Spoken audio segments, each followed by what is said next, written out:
Hi kabayan, John Farmer pala ito. Isang OFW dito sa Dubai na nakatira sa makitid at maliit na partition room. Makikita ninyo sobrang makitid at maliit talaga yung room. So ayan yung hagdanan papuntang ibaba. So ito naman ang sa ilalim. So mostly mga gamit ko dyan ko nilalagay. Mga sapatos, damit.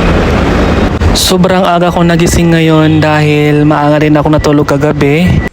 At para rin makaprepare ako ng pang breakfast ko papunta trabaho. Ganito pala yung sitwasyon ko sa higaan ko. So yung partition ko is a loft type partition. Parang meron siyang second floor na higaan. Tapos sa ilalim yun yung mga gamit ninyo. So ngayon kasi marami akong oras ngayong umaga. So ipakita ko sa inyo ang sitwasyon ng partition room ko. Kung paano ko bababa papunta sa ilalim para mag-prepare. Most of the time, dito pala sa higaan ko, dito ako nanonood ng movie, Netflix, or nagti-TikTok. Pampalipas ng oras. So time check is 5:45 ng umaga. So usually gumigising ako is alas 6:30. Pero ngayon sobrang aga ko. Kaya ipakita ko sa inyo ang paano magbaba kasi sobrang kitid talaga. Kung makikita ninyo sobrang makitid at maliit talaga yung room. So ayan yung hagdanan papuntang ibaba. So ito naman ang sa ilalim. So mostly mga gamit ko dyan ko nilalagay. Mga sapatos, damit. Tapos yung mga, andyan yung kettle ko, microwave. So kung makikita niyo sobrang liit lang talaga niya, sobrang makitid. At marami sa inyo ang nagtatanong kung bakit ako ay nakatira sa isang maliit at makitid na partition.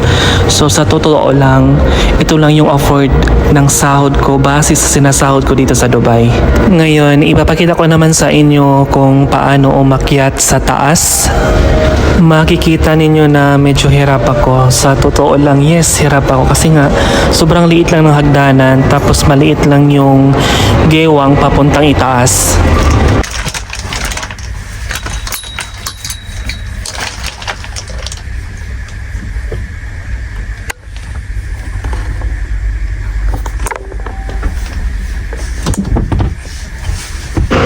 At sa itaas, ito naman yung itsura niya. So, hindi ka makakatayo. At para maging komportable ka, so dapat uupo ka lang or luluhod.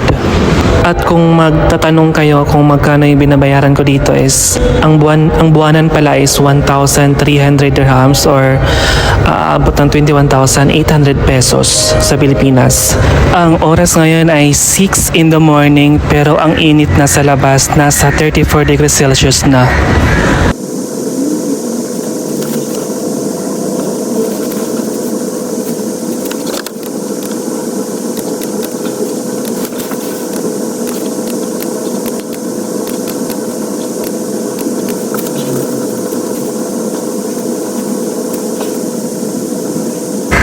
(6:10) na, so maliligo na ako.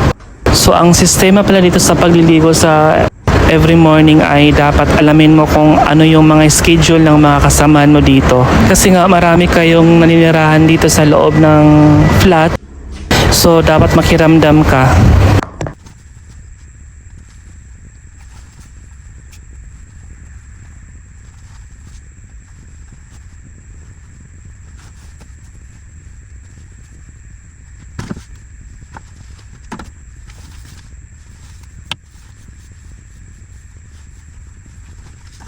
So nag-aantay na lang ako ng car lift ng mga sasakyan.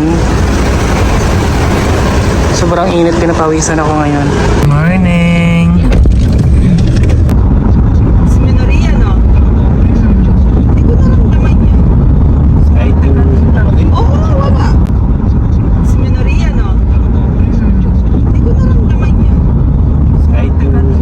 Oo, wala.